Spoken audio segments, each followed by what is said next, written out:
کچرته تپوس دی کو زمانہ د یوم المزید مبارک قیامت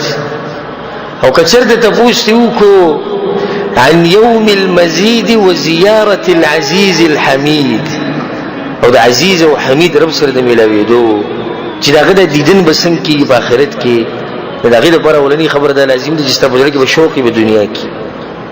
او په آخرت کې بلاغه دیدن کې لکه څنګه چې دا سپومې په سوال سم شپه کې چې د ښکاری څومره واضح ښکاری دغه شان به د جنتي خپل ربيني په دې متواتر حدیثونه راغلي چې دا صہیح روایت حدیث ته انس بن مالک ابو هريره ابو موسی ابو سعید خدری رضی الله عنهم اجمعین ټول روایت راغلي غو تفصیل لنهجو او ټول کې د دې چې مسلمانان به خپل رب دیدن کوي او زبرته لن دا بیان کوم چې د دیدن بسنګ کوي چې ستاسو په کې شوق پیدا شي نبی اوره یوم ینادی المنادی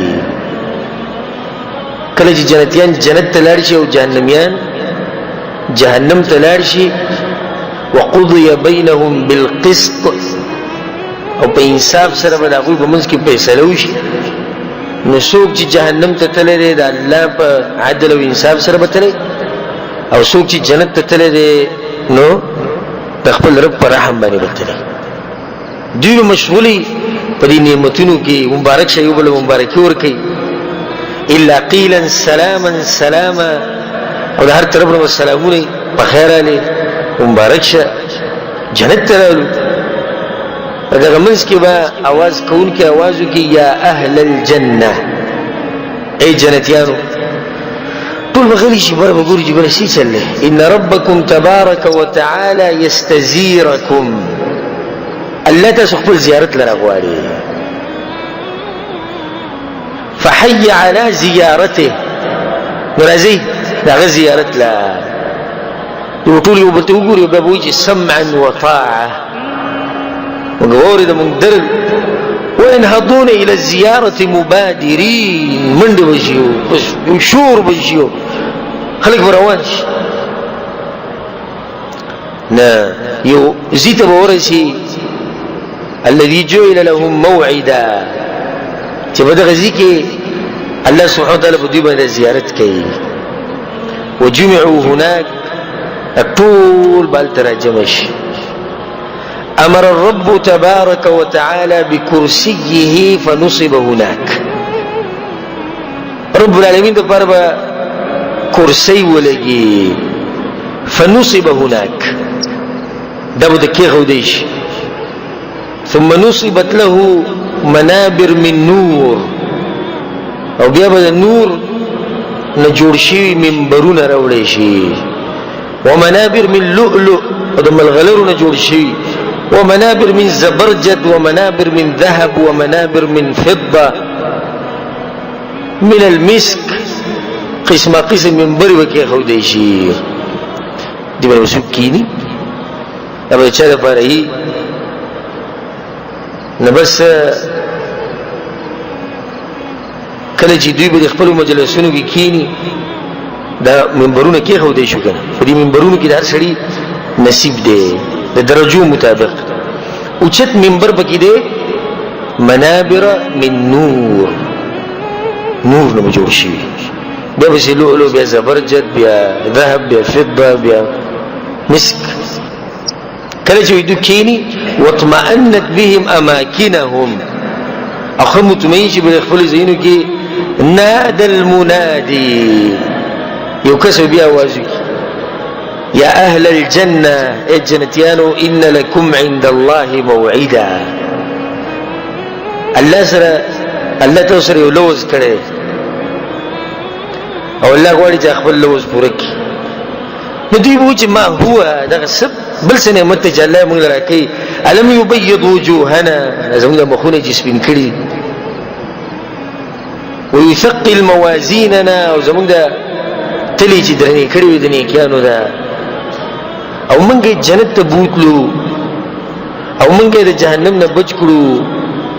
وی دوی به دا خبرې کوي الله اکبر دا باس برواني فبينما هم كذلك دو بدغ حال بني خبر براني إذ سطع لهم نور أشرقت له الجنة एकदम بدی سے رڼا نور راښکاري شي چې جنت په ټول رڼا شي دی وریان شي فرفعوا رؤوسهم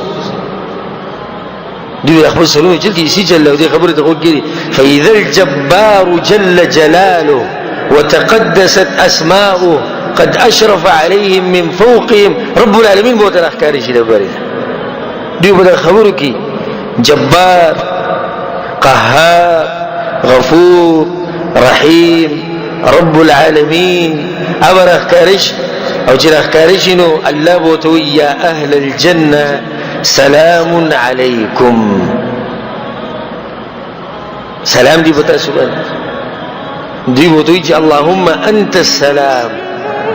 ومنك السلام تباركت يا ذا الجلال والاكرام فيتجلى لهم الرب الله برخارشي يضحك إليهم والله بخاندي كده برخارشي سلام وجهي وبخاند وقبط الله يا أهل الجنة جنتيانو من أولاني خبر بدوي داوري باد رب العالمين أين عبادي الذين أطاعوني بالغيب ولم يروني الإنسانان تيجوا بغيب وباني جيمان رولو زينهم لدله تيجوا فهذا يوم المزيد نندم مزيد الدير وركول ورزدا فيجتمعون على كلمة واحدة ويطول بيو خبر بني اتفاقك يا الله منستانا رازي وفرض عنا زمننا رازيش بس يوم المزيد كي منسل دقة غوان تزمننا رازيش الله تيجي يا أهل الجنة جنتيانو إني لو لم أرضى عنكم كزجر دستاسو رازي نوه نوما بيتاسو لترا وسطيب نوه دلتا وزاق سلر أولم جيت رازيهم نجيتاسو لترا غلي نتاسو نزر رازيهم هذا يوم المزيد فاسألوني يوم المزيد سوى عليك فيجتمعون على كلمة واحدة بيبقى اتفاقوا بيبقى خبر باني أرنا وجهك ننظر إليك يلا مقدر أخفل مخرج كارك جمن جاوية يوم المزيد ده يدابك وادوزا فيكشف الرب جل وعلا الحجاب أغكم بردتوا د دوی او د الله په مینس کې دغه پرو د الله خپل مخ نه ښکارا کړي او الله راښکارا شو دوی سره خبرې کولې مخ ورته نه راښکارا کړي دا پرده رب العالمین چې ته کې وي تجلى لهم فيغشاو من نور دارنا بد رب العالمین د مخ دراشي په دوی بولګي وينسون كل نعيم عينو اغطول د جنت غنیمتونه به تیر شي کله دا خبره نه لیکل چې دوی به نسوځي نو دوی به دغه ورس وزیدلې خو الله لیکلي چې دوی به نسوځي د بدنونی کو رب العالمین یو طاقت چولې او بدغه ورځ باندې او د ډېر عجیب خبره ولا يبقى في هذا المجلس احد الا حاضره ربه محاضره او بدغه مجلس کې به هیڅوک نه مگر د خپل رب سره خبري وکي الله وتو يا فلان فلانيه په نمبر بداخلك اتذكر يوم فعلت كذا وكذا او رزت يدرا غديسي جدي کړیو غديسي دي کړیو مره تویلو چې دې سمکو غوړه تا کړیو باز دا غاغه نافرمانیان بوت الله روخي دې بوت چې يا ربي الم تغفر لي تا زبخلنه الله بوت بلا ولي مني بخله بمغفرتي بلغت منزلتك هذه تاخذ لي بخاني دل اصل تر غلې جما نه بخله تل څنګه راکړه رب العالمین سره د دیدن مبارک ماته واست مختصر او خبره وکړه چې په دې طریقه باندې رب العالمین دیدن کی